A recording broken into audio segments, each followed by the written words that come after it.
Hey, good evening everybody. My name is Jorge Morales, and in today's speech I will cover probably one of the most controversial topics nowadays, which is gun control. It's very important to educate the common population in gun control because guns are not necessarily the cause of all these crimes and all these things that we see in our normal days. In my personal point of view, I feel like people is the ones that are to blame and not the guns. So, on this speech, I will take you in a little bit of history. We're going to cover a little bit of the current events, and then we're going to wrap it up, and we're going to get the audience inside of like what is their point of view on the topic and see if this speech actually persuade them to change their opinion on guns if they're against guns. I am from Puerto Rico, and it's one of the highest rated homicide states in the world. In 2015, we ranked 22nd in homicides, which is not a number that we're proud of, but just to give you a perspective, in the United States, there were 26. The United States was ranked 63 on that same list. So let's go look back a little bit in history and see how guns are an essential part of who we are as a nation. And after the revolution, the founding fathers drafted the Constitution, and on the Second Amendment they wrote that we the people should have right to keep and bear arms, and that right should not be impeached. That is very significant because later on in history, if we forward a little bit, we see the Civil War.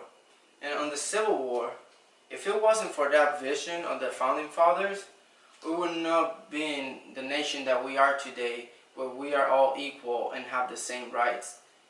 If we think about it, they were fighting against slavery and against the common freedom that we are having today.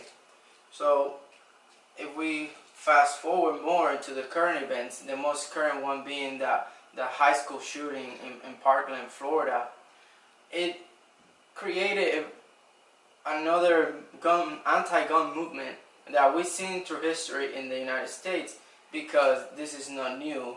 The owning guns and using guns has been debated since the beginning of the nation. However, if we have the analogy of the sheep and the wolves, and the sheep have the right to defend themselves from the wolves, and now the wolves every night come and murder a sheep, and then you take the right of the sheep to have a weapon to defend itself. That doesn't mean that the wolf will not find a means to kill the sheep at the end of the day. So if we use that example on our regular lives, the sheep have the right to bear arms. That doesn't mean that they have to have a weapon, but at least they have that right. If they don't have the right, they won't be able to use that weapon to defend itself against a stronger or most dangerous threat.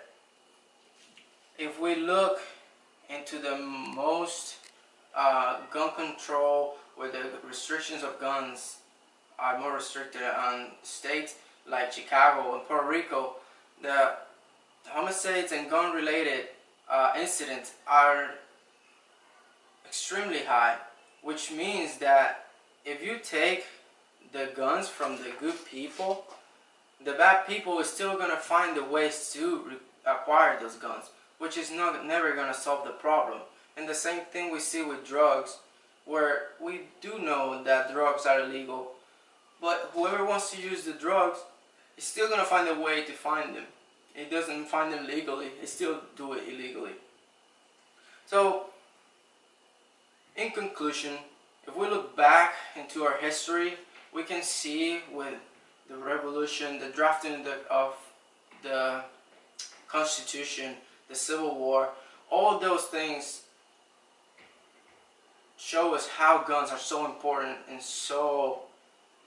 they're so important of who we are as a nation. And then I wanted to ask the audience on like where you guys think that guns fit or like gun related crimes fit into this rated causes of death in the United States from 1 through 10. Just off the top of my head, I would think it'd probably be lower on the scale, probably around 10 or so. Okay. So the audience is right. Gun-related deaths they don't even fit in the top 10 of our nation's causes of death, which the highest is heart disease, the second highest is cancer, and on the 10th place we have suicides.